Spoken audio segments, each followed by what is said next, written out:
Good morning everyone, welcome back to my channel science with बनवादा। Last के video lecture में हमने पढ़ा था यूनिट्स के बारे में और आज के इस लेक्चर में हम पढ़ेंगे मेजरमेंट के बारे में। जो क्वांटिटी है उनकी मेजर कैसे की जाती है, जो हमारी फिजिकल क्वांटिटी है उनको हम किस किस तरीके से मेजर कर सकते हैं उसके बारे में आज हम पढ़ेंगे। तो जो मेजरिंग प्रोसेस है उसके अंदर दो स्टेप होते हैं, उनको दो तरह से हम मेजर कर सकते हैं। फर्स्ट है डायरेक्ट मेथड, दो मेथड से हम किसी भी क्वांटिटी को मेजर कर सकते हैं। एक तो डायरेक्ट मेथड है और सेकंड वन है indirect method.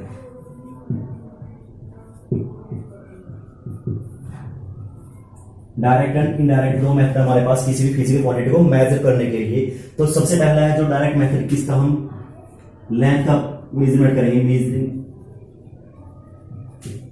Measurement of length, हमें लेंथ का मेजरमेंट करना है तो उसका जो डायरेक्ट मेथड है, लेंथ को मेजर करने का जो डायरेक्ट मेथड हमारे पास वो क्या है, मीटर स्केल से हम उसको मेजर कर सकते हैं, या फिर हम वर्नियर कैलिपर का यूज कर सकते हैं, स्क्रू गेज का यूज कर सकते हैं, या उससे ज्यादा छोटी हमें कोई क्वांटिटी अगर मेजर करनी है जो बहुत ज्यादा छोटी है तो उसके लिए हम स्फेरोमीटर का यूज कर सकते हैं। तो जो डायरेक्ट मेथड के अंदर हमारे पास आता है मीटर स्केल,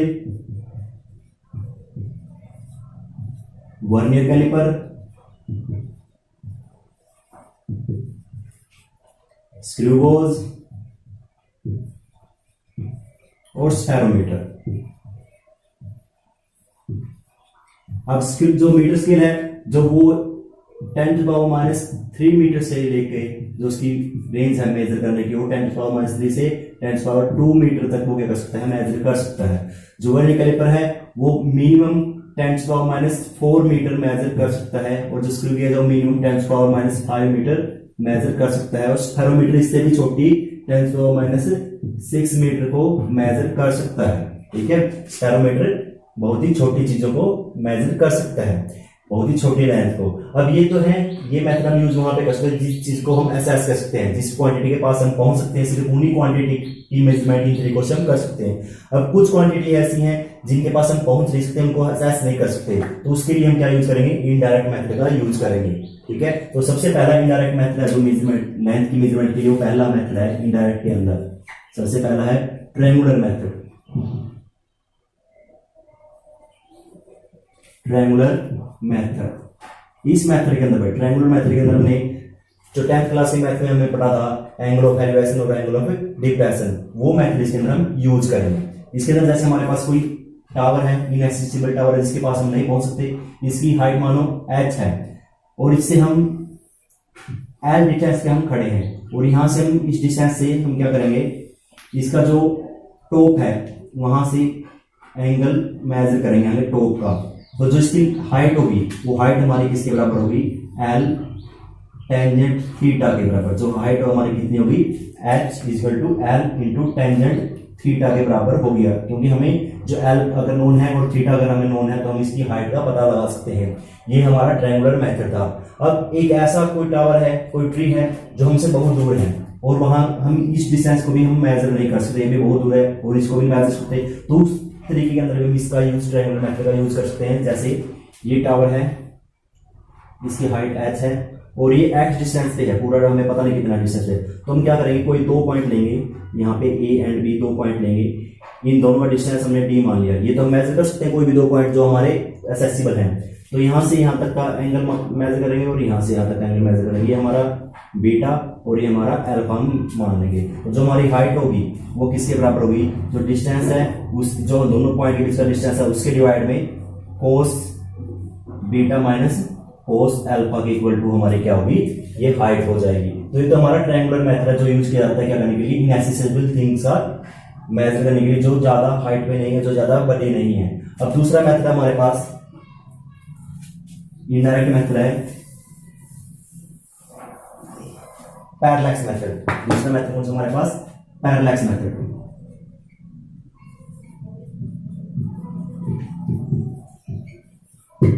अब यहाँ पे पैरेलैक्स का मतलब क्या होता है, जब हम कोई भी ऑब्जेक्ट है अगर उसको मेजर कर रहे हैं, उसको हम देख रहे हैं, उसको ऑब्जर्व कर रहे हैं, ठीक है, उसको हम इजीली, जैसे मैंने ये पेन पकड़ा है, ये मार्कर पकड़ा है, अगर इसको मैं एक लेफ्ट आई से देखता हूं और फिर राइट आई से देखता हूं, तो जिसका पीछे का बैकग्राउंड है वो क्या हो जाता है, चेंज हो जाता है। इसके स्ट्रक्चर में इसके पीछे बैकग्राउंड क्या हो जाता है, चेंज होता है। और जो ये चेंज होना बैकग्राउंड का with respect to the object, इसी को पैरेलैक्स बोला जाता है। ठीक है। और जैसे ये मार्कर यहाँ पे रखा है भाई, ये मार्कर यहाँ पे रखा है, ये यहाँ से मैंने इसको देखा, एक बार यहाँ से देखा और एक बार यहाँ से देखा, दो डिस्टेंस से देखा, इसका बैकग्राउंड चेंज हो गया है। तो जो ये दो अलग अलग पॉइंट है जहां से मैंने इसको देखा है, ऑब्जर्व किया है, तो इन दोनों के बीच का जो डिस्टेंस है, इन दोनों के बीच का डिस्टेंस है, उसको बोला जाता है बेसिस। जो दो अलग अलग पॉइंट है जहां से मैं ऑब्जेक्ट को ऑब्जर्व कर रहा हूं, उनको क्या बोला जाएगा, बेसिस बोला जाएगा। जैसे कोई स्टार है और मैं अर्थ से उसको देख रहा हूं, यहां से मैं देख रहा हूं, एक मैंने पहले ए पॉइंट से देखा, फिर बी पॉइंट से देखा, तो यहाँ पे जो एंगल बनेगा, ये जो डिस्टेंस होगा, इसको बोला जाएगा बेसिस। क्या बोला जाएगा, इसको बेसिस बोला जाएगा। और जो एंगल यहाँ पे बनेगा भाई, यहाँ पे बनेगा, उसको बोला जाएगा पैरेललिटिक एंगल। और इस एंगल को हम मेजर कर सकते हैं कैसे, अब देखो यहाँ से हम इस एंगल को मेजर कर सकते हैं, θ1 एंगल हमारे यहाँ बनेगा और θ2 एंगल यहाँ पे बनेगा। अब जो ये एंगल होगा, दोनों का क्या होगा, जोड़, दोनों को अगर सम कर देंगे तो इस एंगल के बराबर हो जाएगा। और यहाँ से हम क्या निकाल सकते हैं, इस डिस्टेंस को, ये जो डिस्टेंस है इस पॉइंट का, यहाँ से जहां हम खड़े हैं उसको डिस्टेंस को हम मेजर कर सकते हैं पैरेलल मेथड के द्वारा। वो कैसे होगा, हमें पता है जो एंगल होता है वो किसके बराबर होता है, r बाय रेडियस। अब वो डिस्टेंस तो हमने रेडियस मान लिया और इसको बेसिस को मान लिया हमने r, ठीक है, बेसिस को हमने क्या मान लिया, r। तो हमने जो डिस्टेंस है ये मेजर करना, तो हम क्या लिख सकते हैं, बेसिस डिवाइड बाय थीटा, क्या निकल जाएगी हमारी, जो रेडियस है, मतलब जो हमारा डिस्टेंस है, जो किसी स्टार का डिस्टेंस है या किसी भी एस्ट्रोनॉमिकल बॉडी का डिस्टेंस है, उसको हम मेजर कर सकते हैं क्या करके, अगर हमें बेसिस का पता है और अगर हमें इस एंगल का पता है तो हम क्या कर सकते हैं, इसको निकाल सकते हैं। ये हमारा पैरेलल मेथड है। और पैरेलल मेथड के द्वारा हम जो मून है उसका डायमीटर भी मेजर कर सकते हैं और जो स्टार्स हैं उनका डिस्टेंस भी हम इसके द्वारा मेजर कर सकते हैं। ये हमारा इनडायरेक्ट मेथड था क्या करने का, डिस्टेंस को मेजर करने का या फिर लेंथ को मेजर करने का। हमारे पास और भी बहुत से तरीके हैं डिस्टेंस को मेजर करने के। एक हमारे पास होता है इको मेथड। इको मेथड के अंदर क्या होता है, भाई कोई डिस्टेंस पे कोई ऑब्जेक्ट रखा है, उसके पास कोई सिग्नल भेजा जाता है और जब वो उस पर टकरा के वापस हमारे तक पहुंचेगा उसको हम क्या बोलेंगे, इको बोलेंगे। और उस डिस्टेंस को हम मेजर, मान लो टी टाइम, यहाँ पे कोई हिल है, यहाँ पे एक पहाड़ी है, हम यहाँ खड़े हैं, यहाँ से हमने सिग्नल भेजा, वो सिग्नल टकरा के वापस आया और उसको टाइम लगा, टी टाइम लगा। तो जो डिस्टेंस है यहाँ से यहाँ तक का डिस्टेंस कवर करने में उसको टाइम कितना लगा, हाफ टाइम लगा। तो वापस आने में टी लगा, तो ये डिस्टेंस मेजर करने में तो कितना लगेगा, टी टाइम लगेगा, टी बाय 2 टाइम लगेगा। तो यहाँ से हम क्या निकाल सकते हैं, जैसे हमने सिग्नल भेजा है, साउंड भेजी, तो साउंड की हमें पता है वेलोसिटी कितनी है, 344 मीटर पर सेकंड क्या है वेलोसिटी है हवा के अंदर। तो अगर हम यहाँ पे साउंड भेजते हैं एज ए ई को, हम उसको रिसीव करते हैं, तो टी बाय 2 टाइम वो वापस आ जाएगी और यहाँ से हम डिस्टेंस पता लगा सकते हैं। और डिस्टेंस कितने बराबर होता है, जो स्पीड है 344 इंटू जो टाइम लगा है टी बाय 2, उसको हम करके क्या निकाल सकते हैं, इसका डिस्टेंस निकाल सकते हैं। हमारा इको मेथड है, इको मेथड के द्वारा हम कर सकते हैं। और जो echo method, same echo method पे बेस्ड है हमारा राडार। राडार का मतलब होता है sound navigation and ranging, sound navigation and ranging radar का मतलब होता है। अब राडार क्या करने के लिए होता है, जो स्काई है उसके अंदर जो एरोप्लेन है उसका डिस्टेंस और उसकी पोजीशन का पता लगाने के लिए यूज किया जाता है। पहले राडार में जहां पे राडार स्टेशन है वहां से एंटीना द्वारा वहां पे सिग्नल भेजा जाता है। जब वो सिग्नल वहां टकरा के वापस आएगा, ठीक है, जो वापस आएगा तो उससे उसका टाइम कैलकुलेट किया जाता है, कितने टाइम वो आया है, और उससे हम उसका डिस्टेंस कैलकुलेट कर सकते हैं। लेकिन अभी ध्यान रखना, इसके अंदर हम 344 लेंगे। यहाँ पे जो सिग्नल है वो इलेक्ट्रोमैग्नेटिक सिग्नल होता है, रेडियो सिग्नल होता है, जो लाइट की स्पीड के साथ मूव करता है, जो स्पीड होती है 3 × 10⁸ मीटर पर सेकंड। ये हमारा इको मेथड है। ये तो हो गए हमारे लार्ज डिस्टेंस, ये तो हमारे हो गए लार्ज डिस्टेंस। अब अगर हमें कोई स्मॉल डिस्टेंस मेजर करना है तो उसके लिए कौन से क्या यूज करेंगे, उसके लिए स्मॉल डिस्टेंस को मेजर करने के लिए हमारे पास मेथड है जो डायरेक्ट मेथड है, उसके अंदर तो हम यूज करते हैं भाई माइक्रोमीटर का। किसका यूज करते हैं, माइक्रोमीटर का, जो कि एक माइक्रोमीटर किसके बराबर होता है, माइक्रोन का हम यूज करते हैं। और माइक्रोन किसके बराबर होता है, 10⁻⁻6 मीटर के बराबर होता है। फेरोमीटर का यूज कर सकते हैं इसके अंदर, ठीक है। और अगर उससे छोटा डिस्टेंस हमें मापना है तो हम नैनोमीटर का यूज कर सकते हैं, नैनोमीटर का। नैनोमीटर के अंदर डिस्टेंस होता है, 1 नैनोमीटर होता है 10⁻⁹ मीटर के इक्वल। ठीक है। अगर इससे भी छोटे हमने डिस्टेंस मेजर करना, जैसे किसी न्यूक्लियस का साइज, तो वो क्या होता है फर्मियोन, फर्मी के बराबर होता है 1 फर्मीमीटर और इज इक्वल टू 10⁻15 मीटर के इक्वल होता है। ये तो बात हो गई डायरेक्ट मेथड की। अगर इससे छोटा है, जैसे हमने इसको मेजर करना है, इसको मेजर करने के लिए तो हम क्या यूज नहीं कर सकते, कोई स्केल हमारे पास नहीं है जो क्रॉस सेक्शन है, तो उसके लिए हम इनडायरेक्ट मेथड का यूज करेंगे। और इनडायरेक्ट मेथड हमारे पास कौन कौन से हैं? तो पहला इनडायरेक्ट मेथड हमारे पास स्मॉल एरिया को, स्मॉल डिस्टेंस को मेजर करने के लिए, वो हमारा Avogadro method, Avogadro method. Avogadro method के अकॉर्डिंग क्या था, जो टोटल वॉल्यूम है किसी सब्सटेंस की, टोटल वॉल्यूम है किसी सब्सटेंस की, उसके अंदर जो एटॉमिक वॉल्यूम होती है वो उसका 2/3 होती है। जो टोटल वॉल्यूम है उसका 2/3 क्या होती है इसकी? Atomic volume, atomic volume. ठीक है, यहां से हम क्या निकाल सकते हैं? इसका रेडियस एटोमेट्री के अलग है हमारा Rutherford alpha scattering experiment. Rutherford का मेथड था, जो अल्फा स्कैटरिंग एक्सपेरिमेंट था, उसके अंदर हम क्लोजेस्ट अप्रोच को पता लगा सकते हैं, क्लोजेस्ट अप्रोच कितनी है, और उससे हमें किसका पता चल जाएगा? न्यूक्लियस के साइज का पता चल जाएगा। ठीक है, और हम किसी मॉलिक्यूल का साइज भी पता लगा सकते हैं, किसी मॉलिक्यूल का साइज भी हम पता लगा सकते हैं इनडायरेक्ट मेथड के द्वारा।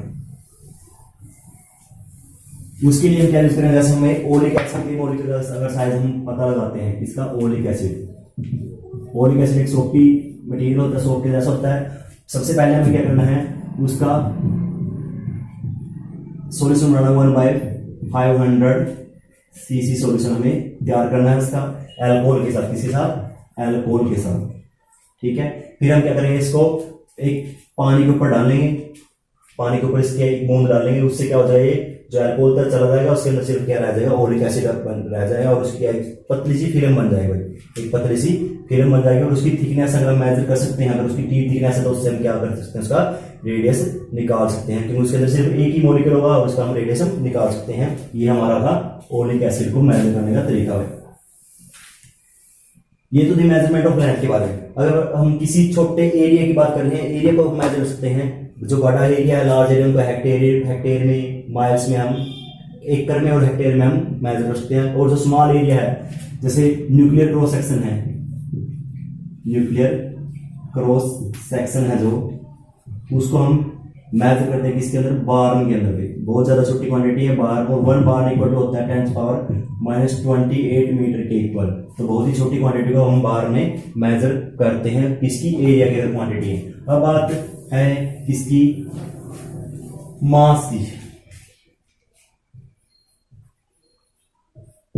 अगर हम मास का मेजरमेंट कर रहे हैं, जो लार्ज मासेज है उनको हम किलोग्राम में, टन में, क्विंटल में, हम इसको स्लग में और पॉइंट्स में इसको माप सकते हैं। ये तो हमारे डायरेक्ट मेथड है। अगर हम वेरिएशन होती है मास की वेरिएशन कहां से होती है? 10⁻26 से लेकर किलोग्राम से लेकर 10⁻28 किलोग्राम तक वेरी करती है। ये मास है यूनिवर्स का अप्रोक्सीमेट, और ये किसका है? इलेक्ट्रॉन का मास हमारा है। तो मास वेरी करता है हमारा यहाँ से यहाँ तक। मास दो तरह का होता है, एक हमें पढ़ा मास दो तरह का होता है, ग्रेविटेशनल मास होता है, एक इनर्शियल मास होता है। जो ग्रेविटेशनल मास होता है उसको हम इनिशियल मास को हम इनिशियल बैलेंस के द्वारा मेजर कर सकते हैं, और जो ग्रेविटेशनल मास है उसको हम जो कॉमन बैलेंस होता है हमारा, उसके साथ हम मेजर कर सकते हैं। जो हमारे घरों में मिल जाता है कॉमन बैलेंस जिसको बोलते हैं, उसके साथ हम मेजर कर सकते हैं। जो कॉमन बैलेंस है उसके अंदर हम एक साइड में हम क्या कोई नॉन क्वांटिटी रखेंगे, उसके साथ हम दूसरी साइड में उसमें क्या रखेंगे?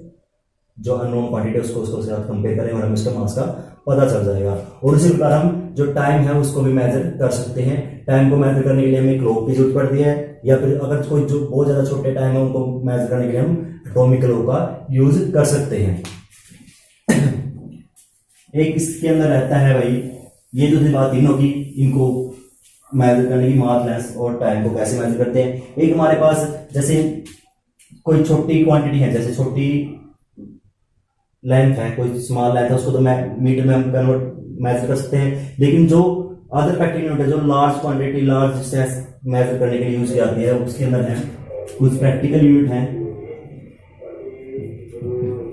Practical unit of length. Length की कुछ प्रैक्टिकल यूनिट है हमारे पास, जिसको बोलते हैं सबसे पहली हमारी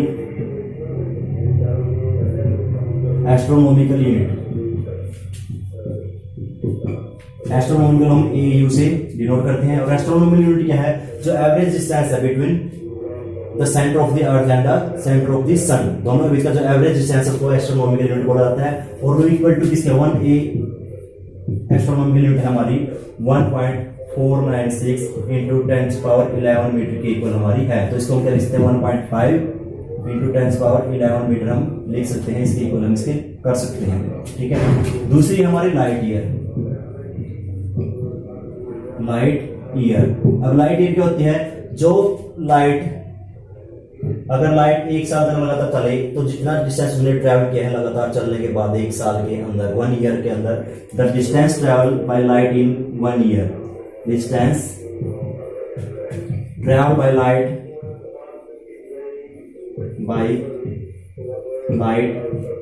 इन अ ईयर, एक साल में जितना वो डिस्टेंस ट्रैवल करती है उसको बोला जाता है 1 लाइट ईयर।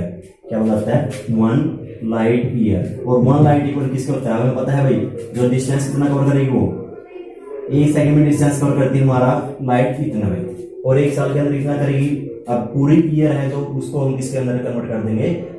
सेकंड के अंदर कन्वर्ट करेंगे तो 365 इंटू 24 इंटू 60 इंटू 60 हम इसको लिख सकते हैं, क्योंकि 365 दिन, एक दिन के अंदर 24 आवर, और 1 आवर के अंदर 60 मिनट, और 1 मिनट के अंदर 60 सेकंड। तो इनको सबको मल्टीप्लाई करने के बाद हमारा आता है 9.46 इंटू 10⁻15 मीटर। मतलब लाइट के अंदर हम एस्ट्रोनॉमिकल यूनिट से ज्यादा लंबा डिस्टेंस मेजर कर सकते हैं।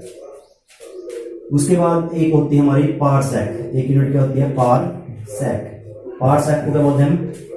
Paralytic second. क्या बोलते हैं इसको? Paralytic second. पैरालिटिक सेकंड इसको हम बोल सकते हैं, इसको पारसेक। ठीक है, मैं यहां लिख देता हूं उसको पारसेक। तीसरी यूनिट हमारी पारसेक। पारसेक को बोलते हैं हम पैरालिटिक सेकंड। अब पारसेक क्या होता है? अगर हमारे पास कोई आर्क है जिसका डिस्टेंस, जो कितनी लेंथ है, जिसकी लेंथ है 1 एस्ट्रोनॉमिकल यूनिट के इक्वल उसकी लेंथ है। ये हमारे पास एक आर्क है, आर्क जिसकी लेंथ कितनी है? 1 एस्ट्रोनॉमिकल यूनिट। और जिस डिस्टेंस पे जाके ये 1 सेकंड का एंगल सबटेंड करेगी, कितना? 1 सेकंड का एंगल अगर ये सबटेंड कर रही है इस पॉइंट पे, तो ये डिस्टेंस हमारा कितना हो जाएगा? 1 पारसेक के बराबर होगा। तो इस डिस्टेंस को क्या बोले हम? 1 पारसेक। अगर तो पारसेक की डेफिनेशन क्या है? A arc equal to the 1 astronomical unit. अगर एक एस्ट्रोनॉमिकल यूनिट के बराबर की कोई आर्क हमारे पास, तो वो हमारी अगर वो जिस डिस्टेंस पे जाकर 1 सेकंड का एंगल बनाएगी भाई, जिस डिस्टेंस पे जाकर वो 1 सेकंड एंगल सबटेंड करेगी, तो उस डिस्टेंस को क्या बोला जाएगा? 1 पारसेक बोला जाएगा। और 1 पारसेक की वैल्यू कितनी होती है? 3.1 इंटू 10⁻16 मीटर। ये 1 पारसेक की वैल्यू होती है। और जो मास है उसको मेजर करने के लिए छोटी छोटी यूनिट क्या होती है? एटॉमिक मास यूनिट, जो सबसे छोटी होती है उसके अंदर एटम का जो मास हम मेजर कर सकते हैं। और जो सबसे बड़ी यूनिट होती है वो हमारी होती है चंद्रशेखर यूनिट। चंद्रशेखर यूनिट होती है हमारी, उसकी वैल्यू होती है 1.4 टाइम्स ज्यादा होती है सन के मास से, 1.4 times bigger than the mass of the sun. ये तो था हमारा जो न्यूटन मेजरमेंट पर चैप्टर था। उसके बाद इसके बाद हम करेंगे डायमेंशन एनालिसिस की। उसके बाद पढ़ेंगे हम डायमेंशंस के बारे में, और डायमेंशन के बारे में हम कल के नेक्स्ट वीडियो में हम पढ़ेंगे डायमेंशन के बारे में। डायमेंशन होता क्या है, डायमेंशन का यूज कहां पे होता है, उसको हम नेक्स्ट वीडियो में पढ़ेंगे। Thank you and have a nice day.